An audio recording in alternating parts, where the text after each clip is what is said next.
मैं रहमतुल्लाह। आप देखें दोस्तों, आपका हमारा अपना रिएक्शन यूट्यूब चैनल चलते दोस्तों, वीडियो मेरे साथ वीडियो है। Iran will retaliate if provoked says Pezeshkian, पता नहीं क्या लफ्ज़ है। चलिए थोड़ा प्रोनाउंस मुझसे गलत हो रहा है तो इसी में प्रोनाउंस नहीं करूँगा, तो देखते पहले वीडियो फिर इस पर बात करते हैं। हमें इजराइल के खिलाफ एक्ट करना था, हमने कर दिया।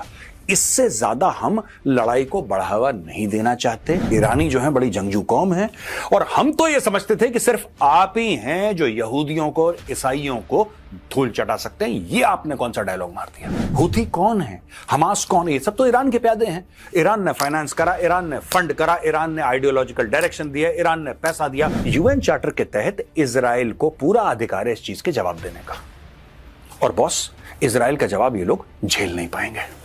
आप इजराइल को मारेंगे, इजराइल हाथ धो के पीछे पड़ जाएगा आपके।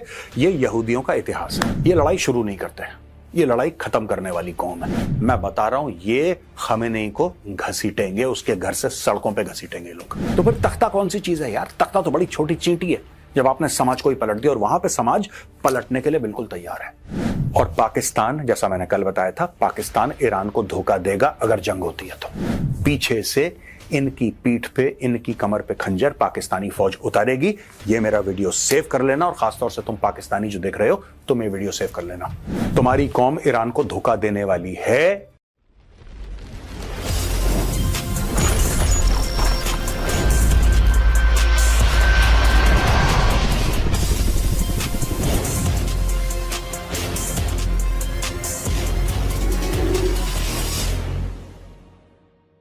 जय हिंद दोस्तों, मैं उमेश गौरवारी और आप देख रहे हैं द चाणक्य डायलॉग्स। इस वीडियो को लाइक करिए, हमारे चैनल को सब्सक्राइब करिए, बेल आइकन दबाना बिल्कुल मत भूलिएगा। दोस्तों, जब हम बात करते हैं ईरान और इजराइल की लड़ाई की, इसके दो चार पहलू हैं जो आज मैं डिस्कस करना चाहता हूं, और बड़े इंटरेस्टिंग पहलू हैं। पहली चीज, मसूद पेज़ेश्कियां जो प्रेसिडेंट है ईरान का, उसने एक बयान दिया, और उसका यह बयान है कि देखो यार, हमें इजराइल के खिलाफ एक्ट करना था, हमने कर दिया। इससे ज्यादा हम लड़ाई को बढ़ावा नहीं देना चाहते, हम इससे ज्यादा लड़ाई को और एक्सपैंड नहीं करना चाहते। तो पूरी जो मुस्लिम कंट्रीज हैं, उनकी तरफ से जो रिएक्शन आया वो कुछ अच्छा नहीं आया कि साहब ये कह रहे हैं आप। हम तो ये समझते थे कि ईरानी जो है बड़ी जंगजू कौम है, और हम तो ये समझते थे कि सिर्फ आप ही हैं जो यहूदियों को और ईसाइयों को धूल चटा सकते हैं। ये आपने कौन सा डायलॉग मार दिया कि बस हमने कर दिया। इसमें भी दो पहलू ना। इजराइल ने ईरान के खिलाफ तो कुछ नहीं करा। इजराइल हमास को ठोक रहा है, हिजबुल्लाह को ठोक रहा है, नसरल्लाह, ये तो लेबनान का रहने वाला था। तो ईरान को बुरा क्यों लगा? देखिए, आपको एक पूरे परिप्रेक्ष्य, एक कॉन्टेक्स्ट में एक बात समझनी पड़ेगी दोस्तों। और परिप्रेक्ष्य ये है, कॉन्टेक्स्ट ये है कि इजराइल ने जो भी एक्शन लिया उनके खिलाफ लिया जिन्होंने इजराइल पे हमला करा। 7 अक्टूबर 2023 को हमास चढ़ दौड़ा और 1400 इजरायली सिविलियंस को मार दिया, जिसमें बच्चे शामिल थे। इजराइल ने गाजा पट्टी साफ कर दी। खुजली हुई वहां पे हिजबुल्लाह को, अब हिजबुल्लाह को साफ करने लग गए। यानी कि जो इजराइल की कार्रवाई है 7 अक्टूबर के बाद, वो जवाबी रही है। पहले तो आप ये क्लियर कर लीजिए, जवाबी कार्रवाई करी इजराइल ने। इजराइल ने जंग का आगाज नहीं करा, इजराइल ने लड़ाई शुरू नहीं करी। फिर बीच में ईरान क्यों कूदा? और कूद तो गया, फिर ना बस हमने कर दिया भाई, इससे ज्यादा हम नहीं करना चाहते, हमने कर दिया, इससे ज्यादा हम नहीं करना चाहते, तुम भी मत बढ़ाना। अब इससे होगा क्या, मैं आपको बताता हूं। दोस्तों, ईरान फंस गया बीच में। ईरान का एक भौकाल था, और ईरान का भौकाल क्या था? ईरान का भौकाल बेसिकली यह था कि ईरान के बारे में कोई जानता नहीं, क्योंकि वहां पे मीडिया फ्री नहीं है, वहां पे सोशल मीडिया फ्री नहीं है, वहां पे इंफॉर्मेशन को पकड़ के रखते हैं, एकदम जकड़ के रखते हैं एकदम। आप जो मुंह में आए बोल नहीं सकते ईरान में, क्योंकि ऊपर मुल्ले मौलाना पागल बैठे हुए हैं, क्रैक जो हैं, वो जान से मार देंगे, वो पूरे परिवार की हत्या करवा देंगे।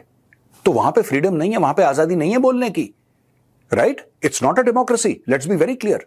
अब हुआ क्या इसमें कि ईरान ने अटैक करा इजराइल के ऊपर। ठीक है जी, इजराइल के ऊपर अटैक करा। इजराइल बहुत समय तक इजराइल जो है इसके प्यादों से लड़ रहा था यार, 20, 30, 40 साल से। उसके भी पहले इनके प्यादों से लड़ रहा था। हिजबुल्ला कौन है, हुथी कौन है, हमास कौन है, ये सब तो ईरान के प्यादे हैं। ईरान ने फाइनेंस करा, ईरान ने फंड करा, ईरान ने आइडियोलॉजिकल डायरेक्शन दिया, ईरान ने पैसा दिया, ईरान ने हथियार दिया, तो ईरान के प्यादे हैं। ईरान इनके थ्रू लड़ रहा था, राइट। अब क्या हुआ कि जब पूरा का पूरा हमास साफ हो गया, ईरान कुछ नहीं कर पाया। हां, जब तेहरान के अंदर इस्माइल हानिया को मारा, क्योंकि तेहरान के अंदर मारा था, क्योंकि Islamic revolutionary guard core IRGC के सेफ हाउस के अंदर उसको मारा था, तो इन्होंने फिर वो अपनी मिसाइल शिसाइल मारी। हुआ फिर भी कुछ नहीं, मारी दमादम मस्त कलंदर मिसाइल ईरान ने। कुछ जॉर्डन ने निपटा दी, आधी सऊदी अरब ने निपटा दी, बाकी इनके डेविड स्लिंग, एरो 3 और आयरन डोम वगैरह, इन सब जो एयर डिफेंस सिस्टम थे, उन्होंने उनकी मिसाइल और ड्रोन निपटा दिए। इजराइल को कुछ भी नहीं हुआ। इस बार भी जब उन्होंने 200 बैलिस्टिक मिसाइल्स और हाइपरसोनिक मिसाइल्स मारी, हुआ, उसके बारे में बाद में बताऊंगा, हुआ कुछ भी नहीं। लेकिन इजराइल का बहुत बड़ा फायदा हो गया यार। इजराइल का क्या फायदा हुआ? अब आप बोलेंगे साहब इजराइल पर अटैक हुआ, इजराइल का फायदा कैसे हो गया? इजराइल और अमेरिका बहाना ढूंढ रहे थे ईरान को कूटने का, पर ईरान सॉवरेन कंट्री है, राइट। कल तक ये लोग गालियां दे रहे हैं ना रशिया को कि तुम कैसे चढ़ दौड़ सकते हो, तुम कैसे यूक्रेन पे हमला कर सकते हो, तुमने यूक्रेन पे गलत करा हमला। अब वही हमला अगर ये लोग ईरान के ऊपर कर देते तो लोग कहते हैं कि अच्छा बेटा, तुम तो बड़ा ज्ञान बांट रहे थे, तुम तो बड़ा ये कह रहे थे रूस कैसे हमला कर सकता था, रूस ने गलत करा, रूस विलेन है, वही काम तुम ईरान के खिलाफ कर रहे हो। तो ये चुपचाप बैठे हिजबुल्ला हमास को निपटा रहे थे। लेकिन इनको यह बात पता था कि एक लेवल के बाद ईरान रिएक्ट करेगा। वो लेवल कब पहुंचेगा, वो पॉइंट ऑफ इन्फ्लेक्शन क्या है ना, जहां से रास्ता मुड़ जाएगा। वो रास्ता मुड़ गया परसों, ईरान ने हमला कर दिया। और जैसे ही ईरान ने हमला करा, वो तो एक कंट्री, एक सॉवरेन कंट्री, ईरान ने दूसरी sovereign country, Iran sovereign country है, इजराइल सॉवरेन कंट्री है, एक सॉवरेन कंट्री ने दूसरी सॉवरेन कंट्री के ऊपर हमला कर दिया।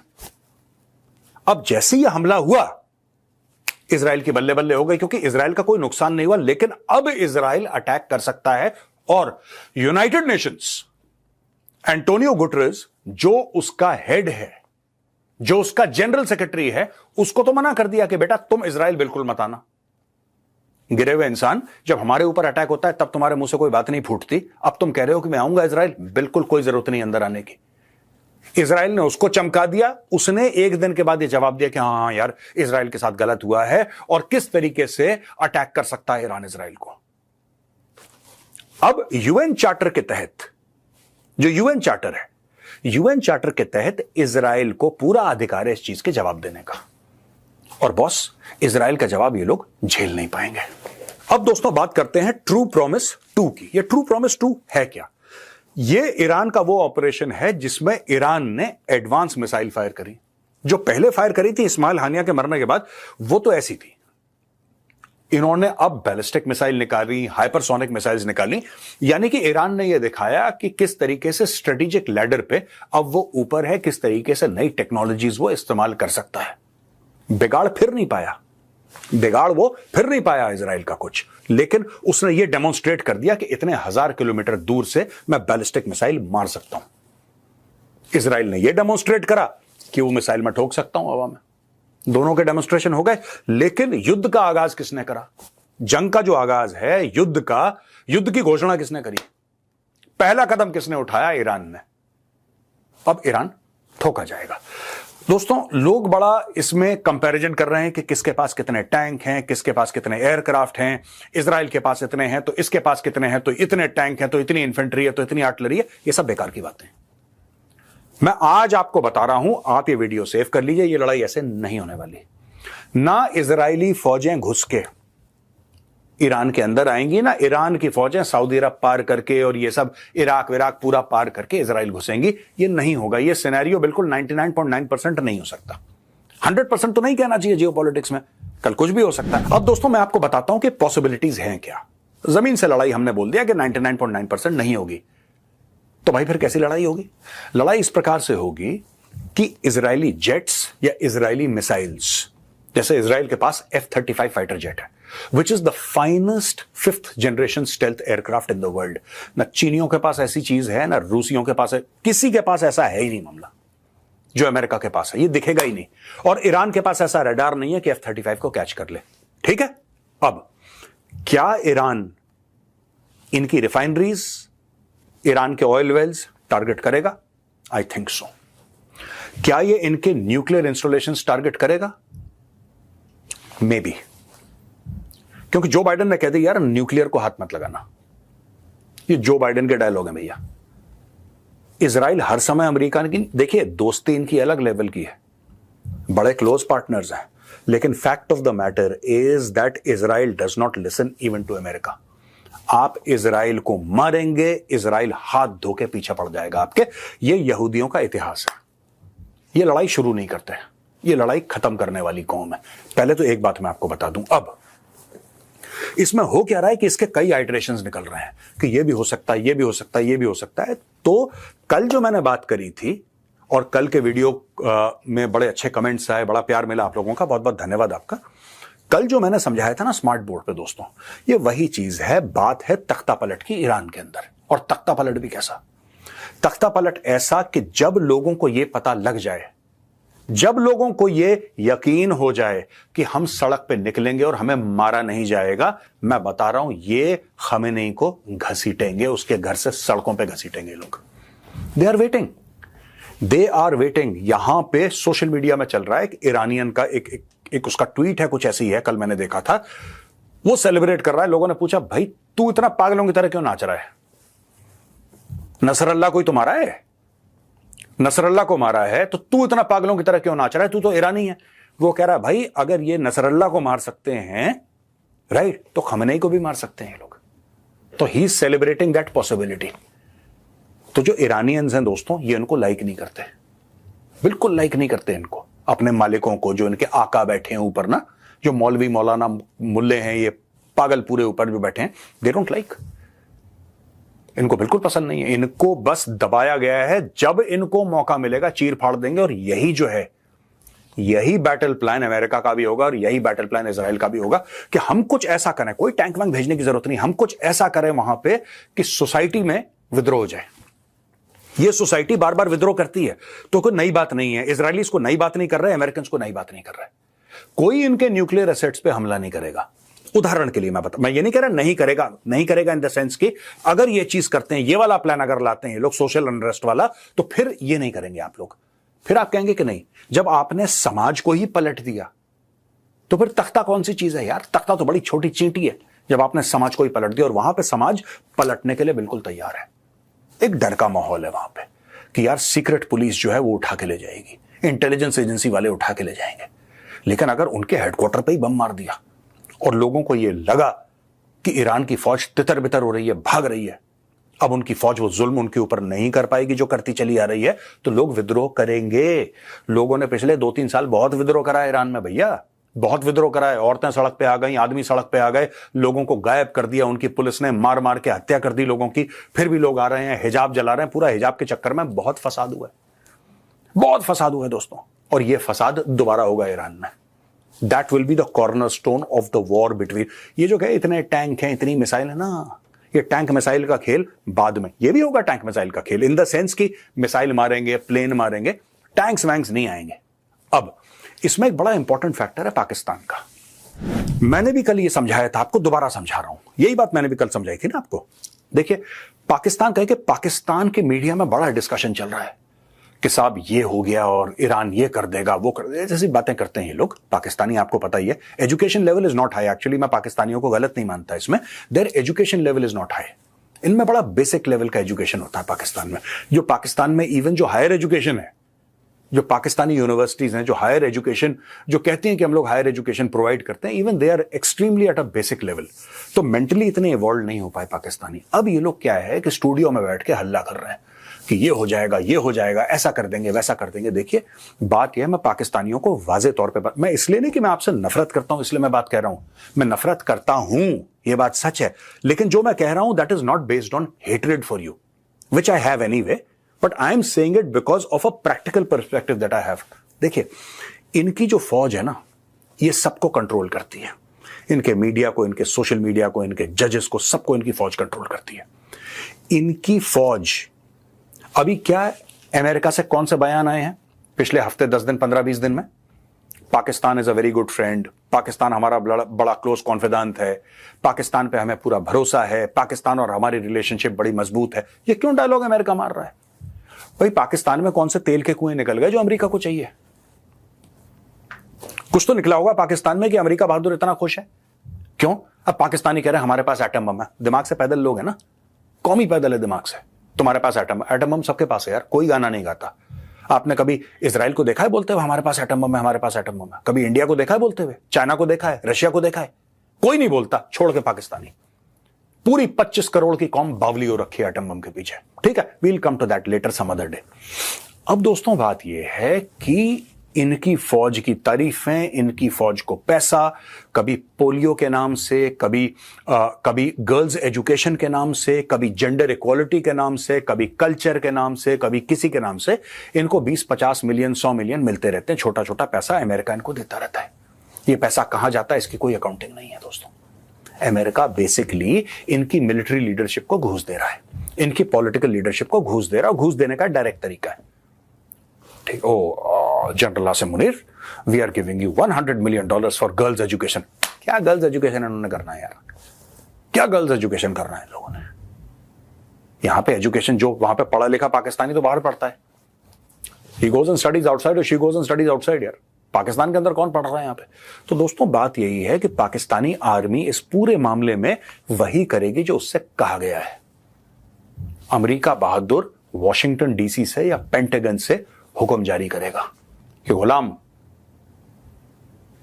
हुक्म की तामील की जाए।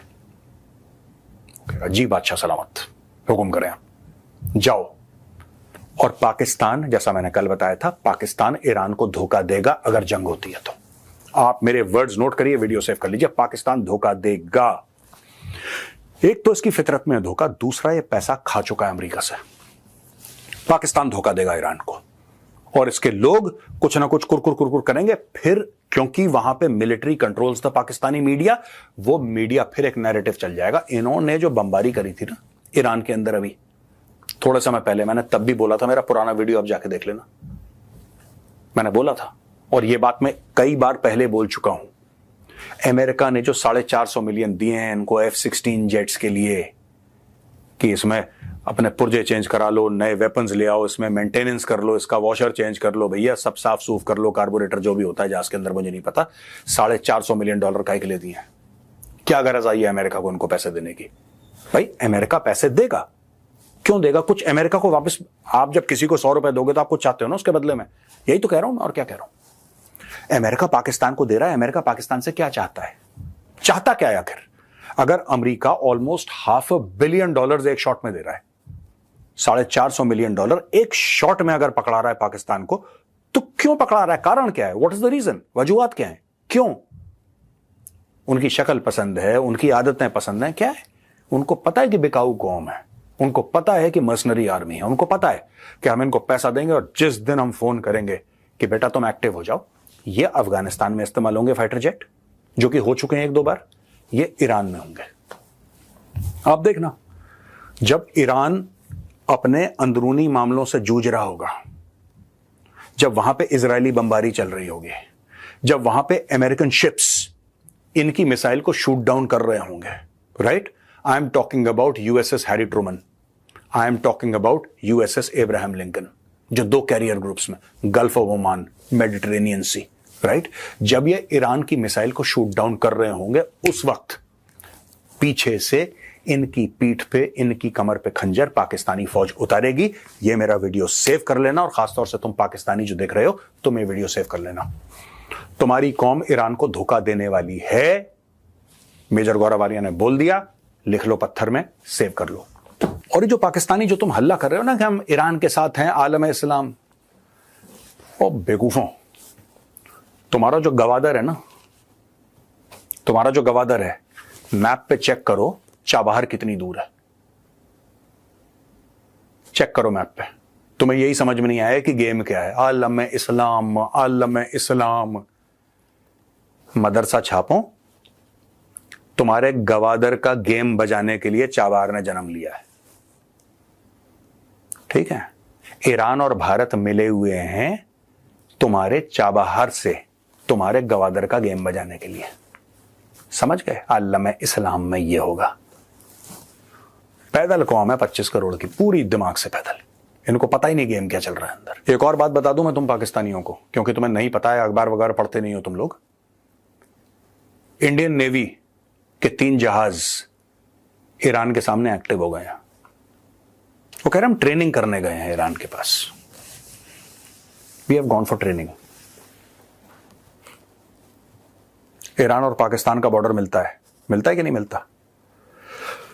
चाबहार और गवादर के बीच में कितना फासला है, इंटरनेट पे जाके चेक करिए। उस इलाके में इंडियन नेवी एक्टिव हो गई है। ठीक है दोस्तों, चलिए अब चलते हैं सवाल और जवाब पे। पहला सवाल है कृष्णा का। ये कहते हैं सर कि आईमेक क्रूशल है ग्लोबल ट्रेड के लिए और हमास, हिजबुल्लाह जैसे Iran, Islamic revolutionary guard core और हुथीज ये डिस्टेबलाइज कर रहे हैं पूरे इलाके को, पूरे खित्ते को। क्या भारत को सपोर्ट नहीं करना चाहिए इजराइल के एफर्ट को to eliminate these threats? Since Israel is helping clear the path for this vital economic corridor benefiting India and others, shouldn't nations along the route back Israel? देखिए, we should help Israel not because Israel is helping clear the path for this vital economic corridor. We should help Israel because Israel is fighting for us, not just for Israel only. IDF, Israel Defense Force, is also fighting for Indians. It is also fighting for Americans. It is fighting for the world. The Hezbollah and the Hamas, they are evil. उनके साथ लड़ाई लड़ रही है IDF. हमें IDF को support करना है, इसलिए सपोर्ट करना है। इकोनॉमिक कॉरिडोर ठीक है, that is okay, that is one practical aspect, but there is an ideological aspect also. We should anyway support Israel. We should support Israel with money, we should support Israel with weapons, we should support Israel with every single thing. दूसरा सवाल कुलदीप जी का है। ये कह रहे हैं, मैं Kuldeep Melbourne से, are we setting a trend in our neighbours? Let us abuse India, cut off ties when they fall on India's feet, they'll forgive and shall provide all financial and economic support. Sri Lanka, Maldives and Bangladesh on the same path. ऐसा नहीं है। देखिए बात ये होती है ना कि हम लोग देशों के साथ we need to show maturity. हम ये नहीं कह सकते तुमने हमने बुरा बोला अब हम तुम्हें पैसे नहीं देंगे। आपको अपना स्पेस क्रिएट करना है। जियो पॉलिटिक्स में there is no end game. आज की तारीख में आपने देखा कि मालदीव्स अब चाइना से, पहले मालदीव्स बिल्कुल चाइना की गोद में बैठ गया था, अब उसने माफी मांगी, वापस हमारे पास आ गया, भारत ने उसको पैसे दिए, कल फिर वो चला जाएगा चाइना की गोद में। मैं आपको बता रहा हूं ये सब होता रहता है। जियो politics sir is a continuous process. आपको कॉन्टिन्यूअसली उसमें इन्वेस्टमेंट करनी पड़ेगी, पैसे की, टाइम की, स्ट्रेटेजी की, हर चीज की इन्वेस्टमेंट आपको करनी पड़ेगी। वो चलता रहता है मामला, उसमें कोई ये पीछे हटने वाली बात नहीं कि इसने ऐसा बोला तो हमने मुंह अपना फुला लिया, फिर हमने बोला कि कैंसिल आउट, हम तुमसे बात नहीं। ऐसा नहीं होता। रुतुल जी कहते हैं कि Har Har Mahadev. Rutul here sir, why is Russia anti Israel and why is Iran and Houthi anti Israel? Is Russia anti-Israel because of America and Iran and Houthi anti-Israel because of religion? What is the issue between them? Basically, देखिए ऐसा है कि रूस, पूरी दुनिया, actually दुनिया में ज्यादातर लोग यही समझते हैं कि Israeli policies and American policies are dovetailed. और मैंने तो ये चीज अपने सामने प्रैक्टिकली देखी है। मैं नाम नहीं ले सकता इंडिविजुअल्स का because they are living in India, अभी दे आर फॉरेनर्स, बट मैं नहीं बताऊंगा, बट हाँ ये मैंने देखा है। और जो हूथी हैं, हूथी तो पैसा लेते हैं ईरान से। जूस के खिलाफ जो हेट्रेड है that is basically religious hatred और कुछ नहीं है। बाकी पैलेस्टीन का ऑक्यूपाई कर लिया, ये सब जायनिस्ट, ये सब बकवास है, this is nonsense. It is basically religious hatred, sanctioned religious hatred against juice. यही बात सच है। भानु तेज जी कहते हैं कि speaking about Iranian people thinking they are fed up of this regime, don't you think they bought this upon themselves by the Iranian revolution? देखिए ऐसा होता है ना कि कई चीजें लोग करते हैं, उस समय लोग रियलाइज नहीं करते। जैसे हमसे गलतियां होती हैं वैसे लोगों से भी गलतियां होती हैं। They are individuals, right? उस समय कुछ और था, उस समय उससे पक गए थे, इन्होंने सोचा कि ये सोल्यूशन है, ये सोल्यूशन उल्टा पड़ गया। ये मतलब ये जो इस्लामिक रेजिम आई है, तो राजा से लोग परेशान थे क्योंकि राजा की भी हरकतें कुछ ऐसी थी। जब उससे परेशान थे इनको लगा कि बेहतर होगा, ठीक है। तो जैसा मैंने समझाया ना, पहले वाले जो जिन्होंने you know they commented, I explain to that gentleman, I also explain to you that way that geopolitics में there is no permanence, there is fluidity, it keeps on going on and on and on and on. आज की तारीख में लोग आज से deal करिए आप। आज की तारीख में लोग इस्लामिक रजीम जो ईरान में है उससे परेशान है, ईरानी लोग, उसको निपटाओ। हो सकता है 20-25 साल के बाद उस रजीम से भी परेशान हो जाए, किसी और को ले आए, ये चलता रहता है। This keeps on happening. Democracies में होता है ना, एक पार्टी से आप परेशान हो जाते, दूसरी पार्टी को लेकर आते हैं, उससे परेशान होते हैं, तीसरी को लेकर, तीसरी से परेशान, फिर पहली को लेकर आते हैं। सरकारें चेंज होती है ना, अब वहां पे ऐसे ही चेंज आप मान लीजिए, ठीक है। They got tired of the Shah throughout the Shah in the Islamic Revolution. Now they are tired of these Maulvis, Maulanas, on top these lunatics. They are trying to get somebody else. होगा ऐसा। तो दोस्तों यहां पे video होता है खत्म। अगर पसंद आए तो उस वीडियो को लाइक जरूर करिएगा, हमारे चैनल को सब्सक्राइब करिए, बेल आइकन दबाना बिल्कुल मत भूलिएगा। जय हिंद, वंदे मातरम, भारत माता की जय।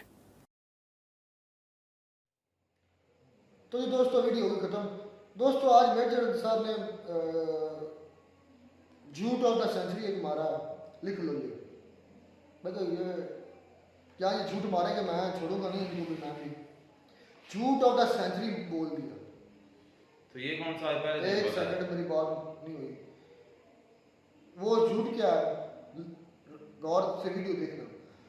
मेजर साहब ने बोला है कि इजराइलियों को जो मारता है, यहूदियों को, इजराइलियों को या यहूदियों को, यहूदी हाथ धोकर उनके पीछे पड़ जाते हैं, फिर उनको छोड़ते हैं।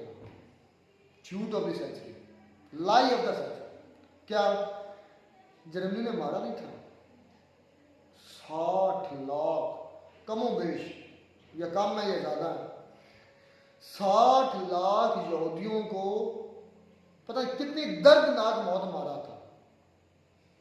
पढ़ गए उसके जर्मनी के पीछे हाथ धोकर, कितना बदला ले लिया उससे। बोलो मेजर साहब, बोलो हिंदुस्तानियों, मेजर ने झूठ बोला नहीं बोला?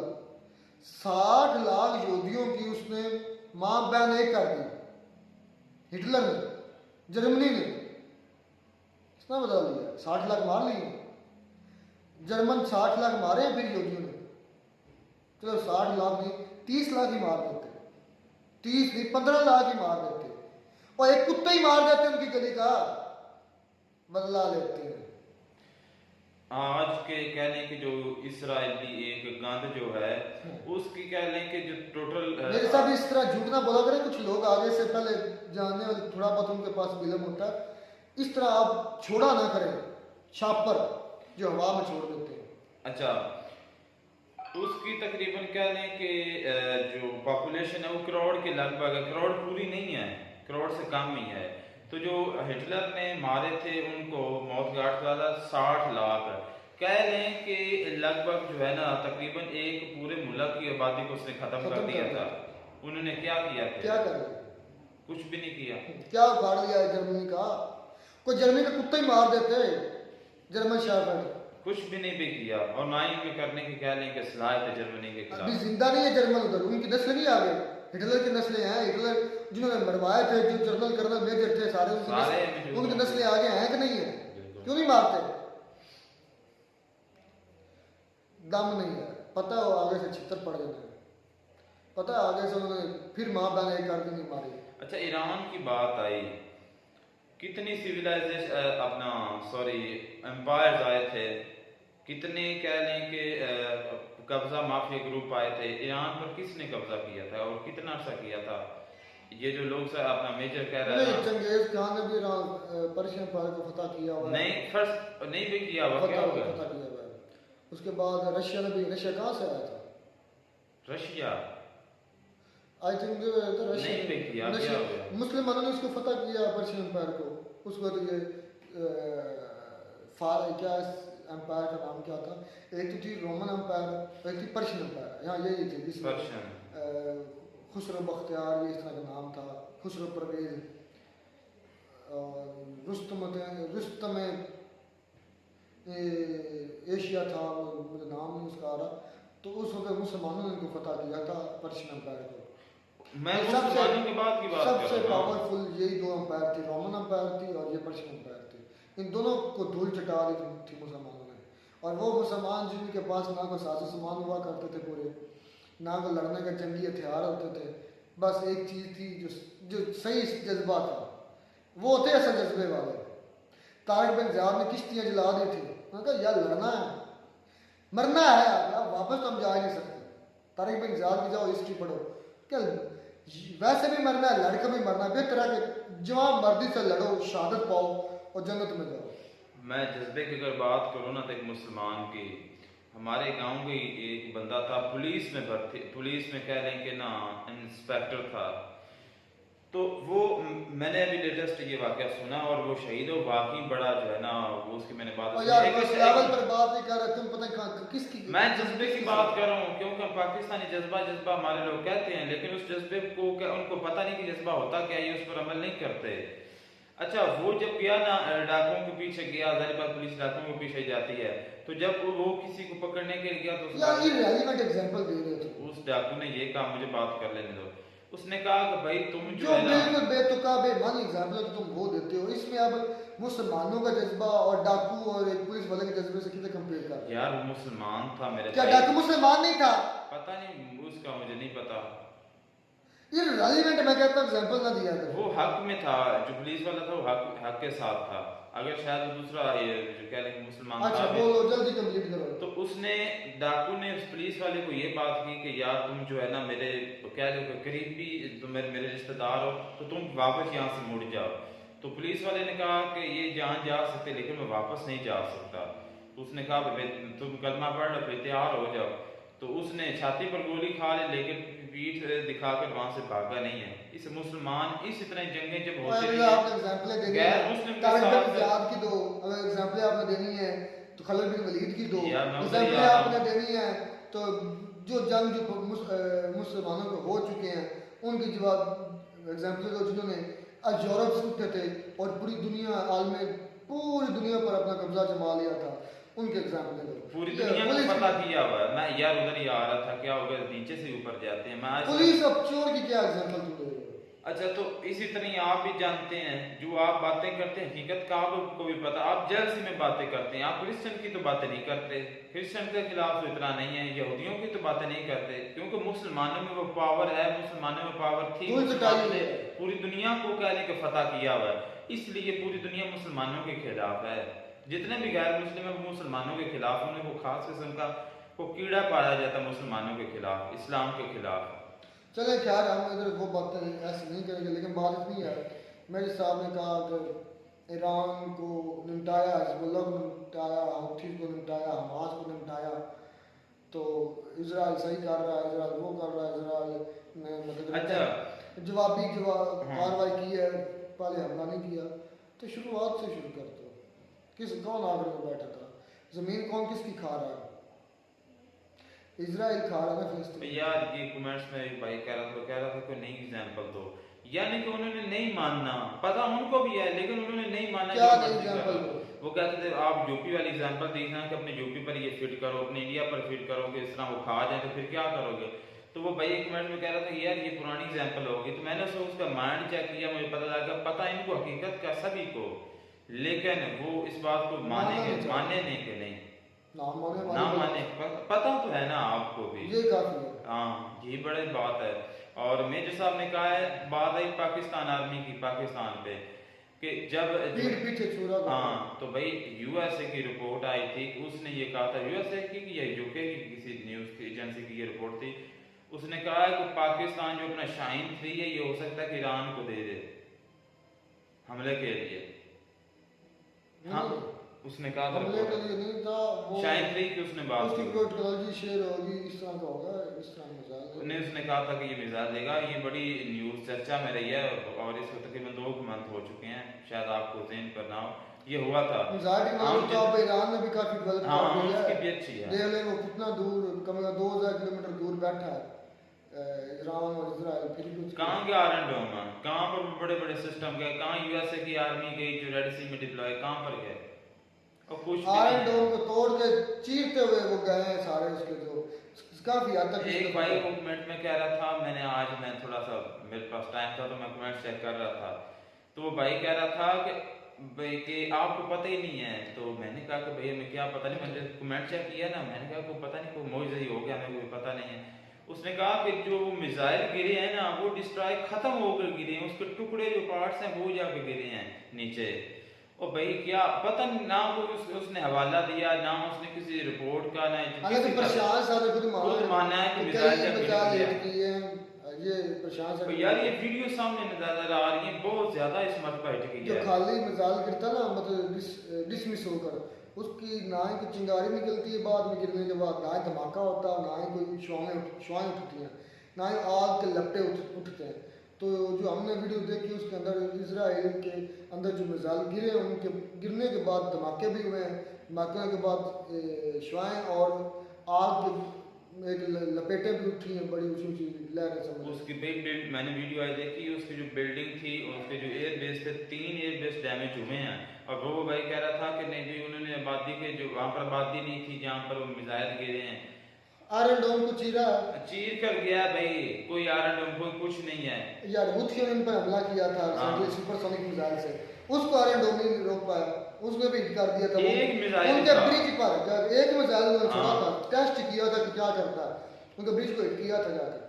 ये हमारी बात है, प्रशांत की वीडियो जाओ देख लो, हाँ स्टडी आई के ऊपर मौजूद है। आप प्रशांत आज स्टडी आई के ऊपर देख लो, हमने उसको फॉलो किया, ये चीर कर उनके ब्रिज तक पहुंचा और एक ही किया था सुपरसोनिक। तो हैरान थी दुनिया के पास सुपरसोनिक मिसाइल आ कहाँ से गया, हूथीज के पास। चलें खैर, मेरे साहब की बातें तो और भी काफ़ी थी बात करने के लिए, तो इतना ज़रूरत जितनी भी वो बातें थे, नो डाउट इस वक्त इजराइल का पलड़ा भारी है और भारी अभी रहेगा जब तक ग्रेटर इजराइल नहीं बन जाता, तब तक।